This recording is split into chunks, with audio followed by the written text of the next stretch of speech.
Enzo Recto, kalaban ang katiwalian at kasinungalingan, kakampi sa katotohanan at kabutihan. Dapat ihinto ng Pilipinas ang mga provokasyon at pakikialam. Ito ang tugon ni Chinese Foreign Ministry spokesperson Lin Jian nang tanungin sa pahayag ni Philippine National Security Advisor Eduardo Año. Giit ni Año, dapat agad nang paalisin sa Pilipinas ang mga nasa Chinese Embassy na lumalabag sa batas ng bansa at sa Vienna Convention on Diplomatic Relations. Ginawa ni Año ang pahayag dahil sa inilabas ng embahada na umano'y phone conversation sa pagitan ng isang Philippine military official at Chinese diplomat tungkol sa isang sinasabing bagong model deal sa Ayungin Shoal. Batay sa opisyal, paulit-ulit ang pagkakasangkot ng Chinese Embassy sa pagpapakalat ng maling impormasyon kabilang na ang paglabas ng isang peking usapan. Hindi anya ito dapat palampasin ng walang matinding kaparusahan. Apela naman ni Lee ng China, dapat yakin ng Pilipinas na nagagampanan ng Chinese diplomats ng maayos ang kanilang trabaho at hinto ang mga provokasyon. Hindi rin anya dapat magpadalos-dalos ang bansa at tinawag ding desperado at pikon ang Pilipinas. Samantala, naniniwala ang ilang dating defense officials na ginagamit ng China ang isyong ito upang gibain ang samahan ng militar at maghasik ng pagkakawatak-watak sa mga Pilipino. Ginamit yung wiretapping at in-expose para mag-gain ng propaganda victory laban sa atin. Sinisira yung mga officials involved like the Secretary of National Defense, our National Security Advisor, and very important, yung ating field, yung ating officer na nasa ground, no? Medyo tatamaan yan. Dinidivide niya yung ating mga military, no? Na meron kayong isang opisyal na nakikipag-usap sa amin. Pero alam niya na hindi ano yun binding. Hindi, wala sa power ng general i-commit yung ganun. The general is the implementer of policy. The foreign policy is determined by SFA and kanya, of course. Ayon naman kay dating National Security Advisor Clarita Carlos, dapat ding matukoy kung peke nga ba o tunay ang sinasabing usapan. Siguro bago tayong magkomento doon sa content, i-establish muna natin yung integrity at authenticity noong usapan na yun.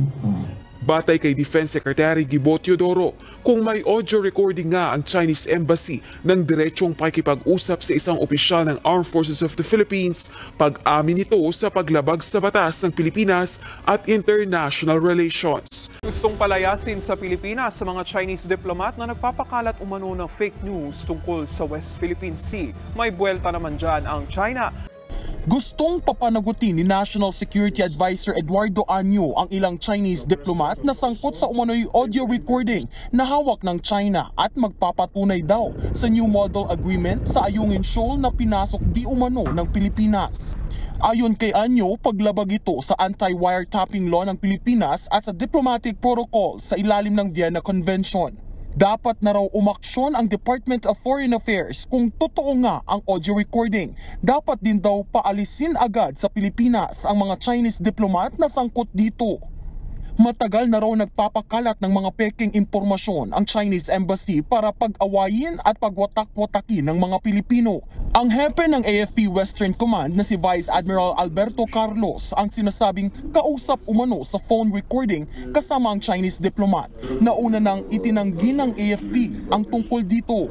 Wala rin daw kinalaman sa issue ang pag-leave ni Carlos sa trabaho. The AFP do not react on unverified, unvetted, and hindi natin alam din kung sino mismo yung source. Kasi mismo yung source hindi sila nagpakilala kung si kanino galing. Sumagot naman dyan ang China. Ayon sa tagapagsalita ng Chinese Foreign Ministry, dapat nang itigil ng Pilipinas ang pagtanggi sa katotohanan. Hayaan lang din daw ang mga Chinese diplomat na gawin ang kanilang tungkulin. Iba-iba ang opinyon ng mga Pilipino sa issue. Para sa iba, wala nang magbabago kung palitan ng mga nasa Chinese Embassy. Kasi pare-pareho naman silang Chinese, so kung ano yung masasabihin ng gobyerno nila, ganun din ang gagawin nila.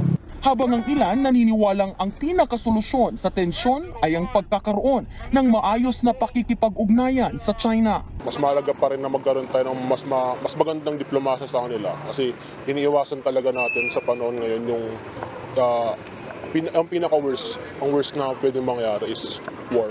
Sa gitna niyan, naghigpit na ang Department of Foreign Affairs sa pagbibigay ng visa sa mga Chinese. Yan ay para raw pigilan ang iligal na pagpasok ng mga Chinese na nasasangkot sa mga krimen kabilang ang pogo. Gustong papanagutin ng National Security Council ang mga diplomat ng Chinese Embassy dahil sa posibleng paglabag sa anti-wiretapping law at diplomatic protocols. Kaugnay pa rin yan ang audio recording na hawak daw ng China at magpapatunay sa New Model Agreement sa Ayungin Shoal na pinasok di umano ng Pilipinas. Ayon kay National Security Advisor Eduardo Anyo, dapat parusahan ng DFA ang sangkot na mga Chinese diplomat kung totoo ang audio recording. Matagal na raw nagpapakalat ng mga peking impormasyon ng Chinese Embassy para pag-awayin at pagwatak-watakin ng mga Pilipino. Malinaw na paglabag daw ito sa diplomatic protocols sa ilalim ng Vienna Convention. Kaya dapat daw paalisin na kaagad sa Pilipinas ang mga sangkot dito. Ang hepe ng AFP Western Command na si Vice Admiral Alberto Carlos ang sinasabing kausap umano sa tawag ng Chinese diplomat. Itinanggi na ito ng AFP at nilinaw na wala raw kinalaman sa issue ang pag-leave niya sa trabaho. At this point in time, wala pa kaming move towards Vice Admiral Carlos because we respect his decision to apply for leave. The AFP do not react on unverified, unvetted, and hindi natin alam din kung sino mismo yung source. Kasi mismo yung source hindi sila nagpakilala kung si kanino galing. May mananagot sa batas kung totoo nga ang audio recording tungkol sa bagong kasunduan ng Pilipinas at China tungkol sa West Philippine Sea. Git kasi ng Defense Department, tanging si Pangulong Bongbong Marcos lang ang pwedeng makipagnegosasyon sa China. Dead story o hindi na dapat pag-usapan, ganyan inilarawan ni Philippine Navy spokesperson for the West Philippine Sea, Commodore Roy Vincent Trinidad, ang umano'y bagong kasunduan na pinasok ng Pilipinas at China. Nitong nakaraang Sabado, ibinunyag ng Chinese Embassy na meron anilang New Model Agreement silang pinag-usapan ng AFP Western Command para humupa ang tensyon sa Ayungin Shoal. Na-record daw nila ang detalye ng pag-uusap na yan, pero ayon kay Trinidad, we will not dignify reports like that. Again, it's a zombie story. Let's bring it back to where it rightfully belongs, to the grave. Pero sa inilabas na artikulo ng Bloomberg, kinumpirma ng ilang Chinese officials ang plano ng China na ilabas ang hawak umano nilang ebidensya na meron talagang agreement. Audio recording daw yan habang kausap nila sa telepono ang isang opisyal ng ating militar. Una na itong pinabulaanan ng Department of National Defense at Department of Foreign Affairs. Paninira lang daw ito ng China. Ayon naman kay Defense Secretary Gibo Chodoro, mananagot sa batas sa mga opisyal na sangkot sa umano'y audio recording tungkol sa bagong kasunduan kung mapapatunayang totoo nga ito. Labag daw ito sa international relations at anti-wiretapping law ng Pilipinas. Bunyog! Bunyog! Halikan na kasama ka! Bunyog! Kapag buklod ay may pag-asa, Luzon, Visayas, Mindanao, isa ang pananaw. Sa bagong Pilipinas ang bunyog isisigaw.